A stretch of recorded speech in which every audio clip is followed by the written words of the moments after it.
మహీంద్రా వారి BE6 మరియు XEV launch చేశారు. ఇవి చాలా అద్భుతమైన కార్లు. వీటి కాస్ట్ 20 లక్షల పైన ఉండొచ్చు. అలాగే 500 కిలోమీటర్ల వరకు ప్రయాణించగలవు. వీటి డిజైన్ టెస్లా సైబర్ ట్రక్స్ లాగా ఉంటుంది. ఇది చూస్తుంటే ఇండియాలో ఎలక్ట్రిక్ కార్స్ ఎరా నడుస్తున్నట్లుగా అనిపిస్తుంది. టాటా వాళ్ళు నెక్సాన్, కరువు వంటి కార్స్ ని రిలీజ్ చేశారు. మహీంద్రా వాళ్ళు కూడా బాండ్ ఎలక్ట్రిక్ సిరీస్ తో దుమ్ము రేపేస్తున్నారు. మరి ఈ ఎలక్ట్రిక్ కార్స్ మార్కెట్ లో సక్సెస్ అవుతాయా? ఈ వీడియోలో అయితే తెలుసుకుందాం. ఎలక్ట్రిక్ కార్స్ లో అంత స్పెషల్ ఏముందంటే, మీరు ఎప్పుడైనా ఎలక్ట్రిక్ కార్ ని నడిపి ఉంటే లేదా దానిలో కూర్చొని ఉంటే మీరు కొన్ని విషయాలు గమనించండి. వీటిలో తక్కువ వైబ్రేషన్స్ ఉంటాయి, హై లెవెల్లో కంఫర్ట్ ఉంటుంది, డ్రైవింగ్ ఎక్స్పీరియన్స్ కూడా చాలా కంఫర్టబుల్ గా ఉంటుంది. దీని వల్ల త్వరగా అలిసిపోకుండా హాయిగా డ్రైవ్ చేయవచ్చు.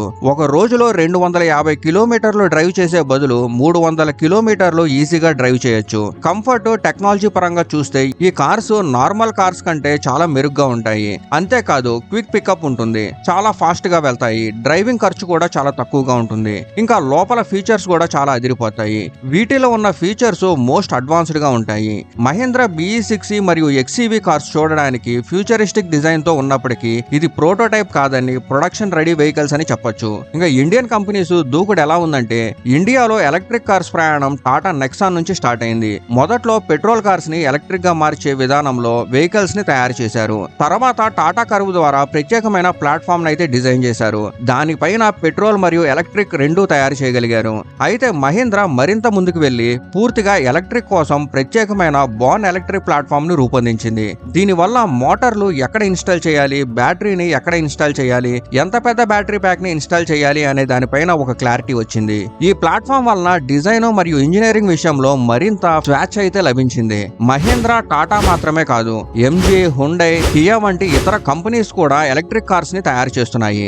MG కామెట్ అయితే చిన్న సిటీ జర్నీస్ కి అనుకూలంగా అయితే ఉంటుంది. చైనా కంపెనీ అయిన SAIC ఈ కార్స్ ని డిజైన్ చేసి ఇండియాలో అసెంబుల్ చేస్తుంది. అయితే చైనా కంపెనీ BYD కార్స్ కూడా త్వరలో ఇండియాలో అయితే తయారవుతున్నాయి. ఒకవేళ BYD ఇక్కడ కార్ల తయారీ మొదలు పెడితే టెస్లా కార్స్ వంటి ఫీచర్స్ తక్కువ ధరకే మనకు అందుబాటులో ఉంటాయి. అంతేకాదు విదేశీ కంపెనీలు కూడా మన దేశంలో ఎలక్ట్రిక్ కార్స్ ని తయారు చేయడానికి చాలా ఇంట్రెస్ట్ చూపిస్తున్నాయి. అయితే ఎలక్ట్రిక్ కార్స్ వల్ల కలిగే లాభాలు ఏంటంటే, 10 లక్షల లోపు కాస్ట్ లో మంచి బ్యాటరీ కెపాసిటీ ఉంటే, ఎక్కువ రేంజ్ ఉన్న ఎలక్ట్రిక్ కార్స్ వస్తే అతి పెద్ద మైల్ స్టోన్ అవుతుంది. ప్రస్తుతం టాటా టియాగో మరియు MG కామెట్ వంటి చిన్న కార్స్ అందుబాటులో ఉన్నప్పటికీ ఇవి ఎక్కువగా సిటీ ట్రిప్స్ కు మాత్రమే అనుకూలంగా ఉంటాయి. ఎలక్ట్రిక్ కార్స్ లో 10 లక్షలు పెడితే 30 నుంచి 40 లక్షల పెట్రోల్ కార్ లో ఉండే కంఫర్ట్ వస్తుంది. అదే 30-40 లక్షలు పెడితే 1 లేదా 2 కోట్ల కారులో ఉండే కంఫర్ట్ వస్తుంది. అంతేకాదు 20 లక్షల లోపు మంచి కార్ ని కొనుగోలు చేయొచ్చు. Tata Tiago EV, MG Comet EV, Citroen EC3, Mahindra XUV 400 వంటి ఆప్షన్స్ 15 లక్షల లోపు మనకు అందుబాటులో ఉన్నాయి. ఇంకా గవర్నమెంట్ సబ్సిడీస్ కూడా కొన్ని అందుబాటులో ఉన్నాయి. దీని వల్ల కొనుగోలు కాస్ట్ అయితే కొంతవరకు తగ్గొచ్చు.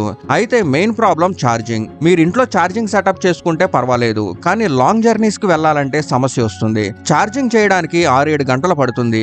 ఇండియాలో ఛార్జింగ్ స్టేషన్స్ కరెక్ట్ గా లేవు. ఫాస్ట్ ఛార్జింగ్ స్టేషన్స్ అందుబాటులో ఉన్నప్పటికీ ఇవి ఇంకా ఎక్కువగా లేవు. ఉన్న వాటిని కూడా సరిగ్గా మెయింటైన్ చేయడం లేదు. కొన్నిసార్లు ఛార్జింగ్ అని పనిచేయదు, కొన్నిసార్లు సాఫ్ట్వేర్ ఎర్రర్ వస్తుంది. వీటితో పాటు బ్యాటరీ రీప్లేస్మెంట్ ఖర్చు కూడా ఎక్కువగానే ఉంటుంది. చైనాలో కొన్ని కంపెనీస్ ఈ సమస్యను సాల్వ్ చేసేందుకు ప్రయత్నిస్తున్నాయి, కానీ ఇండియాలో ఇంప్లిమెంట్ చేయడం అంత ఈజీ కాదు. ఇంకా EV కార్స్ కి సరైన సర్వీసింగ్ సెంటర్స్ కూడా తక్కువ. ఎలక్ట్రిక్ వెహికల్స్ కు సర్వీస్ చేయడానికి ప్రత్యేకమైన ఎక్స్పర్ట్స్ అవసరం. కంపెనీస్ కేవలం కార్స్ ని తయారు చేయడమే కాకుండా సరైన ఛార్జింగ్ స్టేషన్స్, సర్వీసింగ్ సపోర్ట్ కూడా అందించాలి.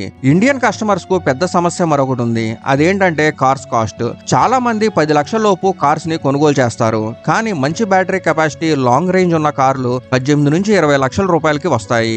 ఇది ప్రీమియం సెగ్మెంట్ లోకి వెళ్ళిపోతుంది. 10 లక్షల లోపు మంచి మోటార్, మంచి రేంజ్ బ్యాటరీతో కారు వస్తే బాగుంటుంది. మరొక ఇంట్రెస్టింగ్ విషయం ఏంటంటే సెకండ్ హ్యాండ్ మార్కెట్. ప్రస్తుతం ఇదైతే సెటిల్ కాలేదు. బ్యాటరీ లైఫ్ ఎన్ని రోజులు ఉంటుందనే అనుమానం కూడా చాలా మందిలో ఉంది. కానీ మంచి టెక్నాలజీ వాడిన EVలు 15 సంవత్సరాల వరకు స్మూత్ గా నడవగలవు. అమెరికాలో కొన్ని టెస్లా కార్స్ 10 సంవత్సరాలైనా బాగానే ఉన్నాయి. ఫ్యూచర్ లో బ్యాటరీ టెక్నాలజీ డెవలప్ అయితే అవుతుంది. కార్స్ కాస్ట్ తగ్గే అవకాశం ఉంది. మహేంద్రా ఇప్పటికే 18 నుంచి 19 లక్షల మధ్యలో మంచి కార్స్ అయితే అందిస్తుంది. కానీ అసలు సమస్య ఛార్జింగ్ నెట్వర్క్. ఎవరైతే ఇండియాలో EV ఛార్జింగ్ సమస్యను పూర్తి స్థాయిలో పరిష్కరిస్తారో వాళ్ళు అసలైన గేమ్ చేంజర్ అవుతారు.